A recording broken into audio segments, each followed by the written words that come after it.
Ako si Tropang Bukidnon TV. Samahan ninyo akong tuklasin ang mga nakatagong ganda ng Pilipinas.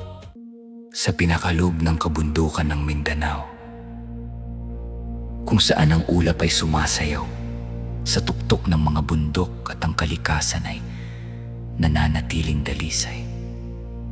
Naroon ang isang nakatagong paraiso.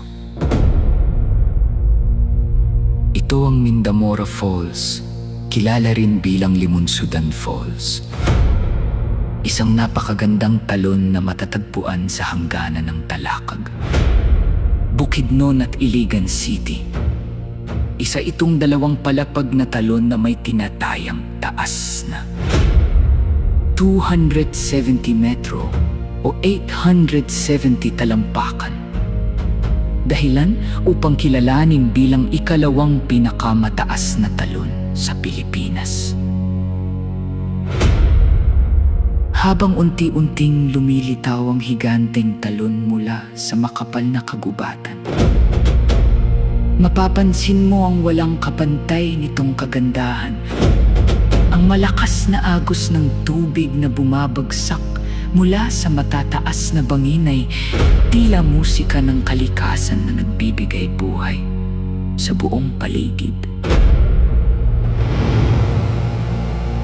Bawat hakbang papunta rito ay isang paglalakbay na puno ng pakikipagsapalaran.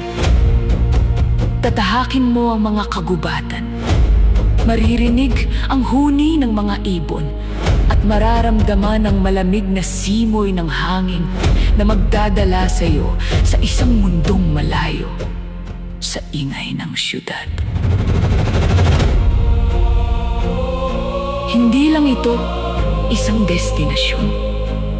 Isa itong paalala kung gaano kayaman at kaganda ang kalikasan ng Pilipinas. Isang tanawin na hindi kayang ipaliwanag ng litrato lamang. Dapat itong maranasan ng sarili mong mga mata. Kung mahilig ka sa hiking, nature adventure at drone photography, siguradong mapapahanga ka sa Mindamora Falls. Isa ito sa mga pinakamagagandang likas na yaman ng Bukidnon at Iligan na dapat mapangalagaan para sa susunod na henerasyon. Ako si Tropang Bukidnon TV.